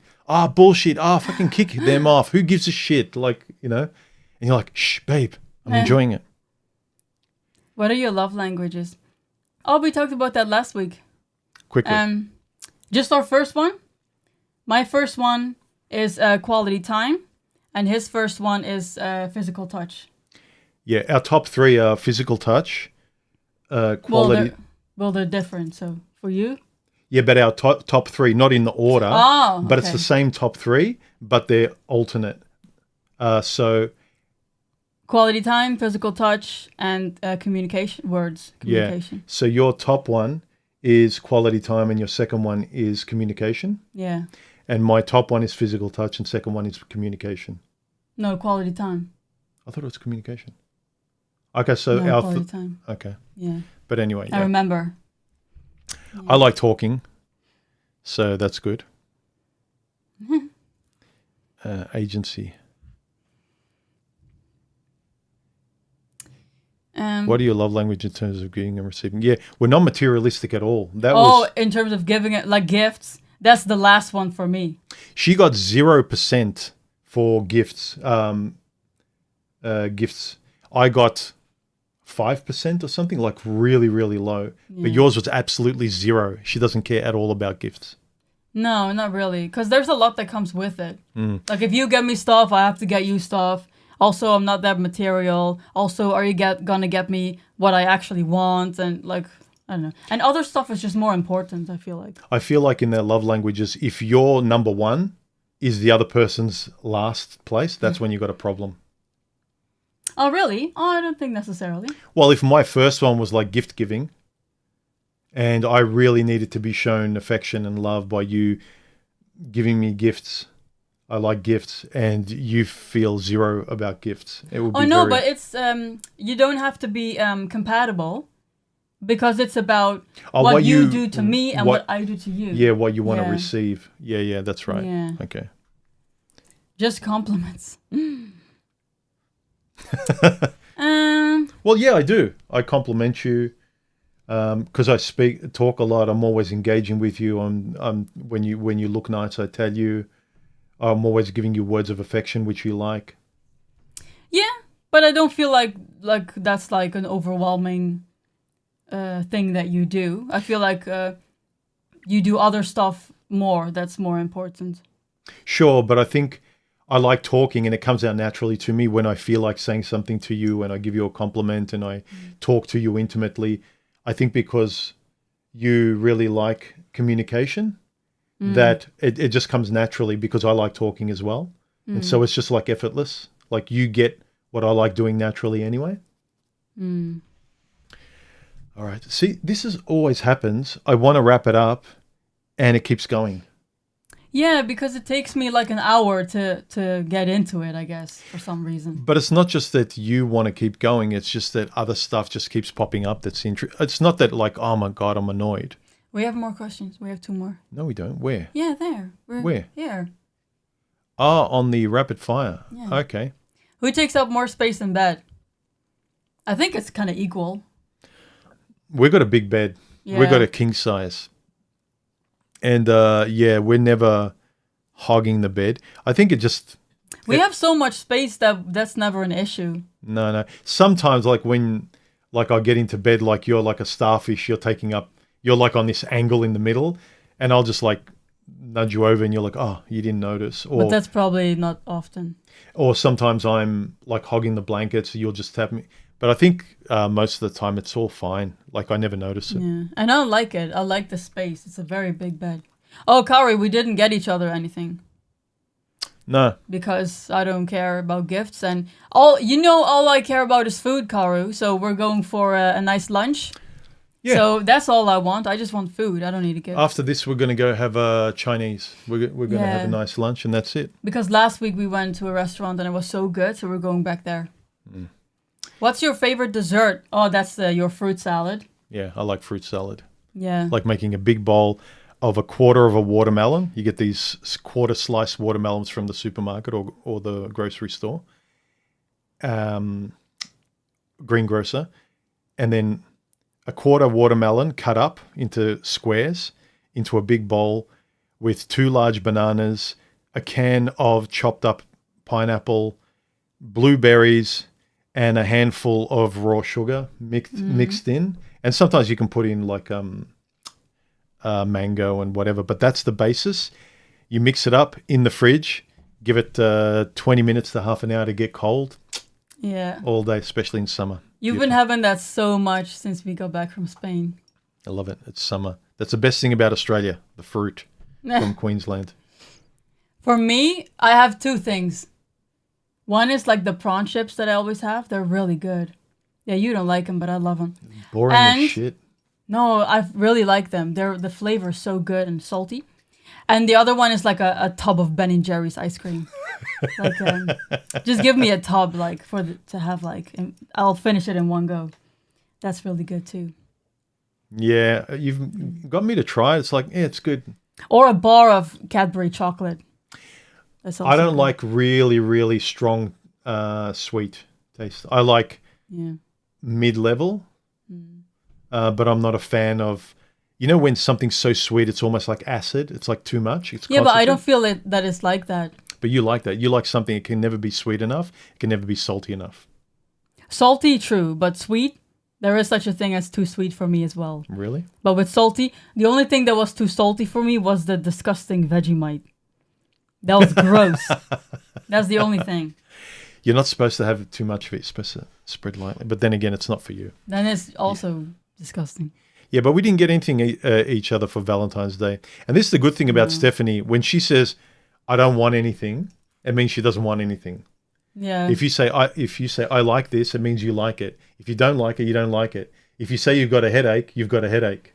Can you imagine if it's my birthday and you're asking, oh babe, shall I organize a party for you or something? And I'm like, no, that's fine. I don't want that. I don't want a party. And then you think I want it, right? You organize the party for me. Surprise! Can you imagine how I would react? She would be pissed off. That would not go well. It's like, do you not understand English? I don't want a party. I don't like it. And that's the thing that kind of annoys me sometimes, that fake social thing where would you, do you want this? You go, no, thanks.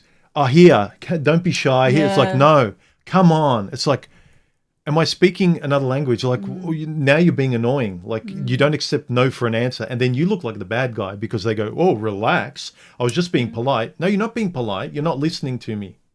Yeah. I think that game, that bullshit game that people play, that really bugs me because people think it's normal.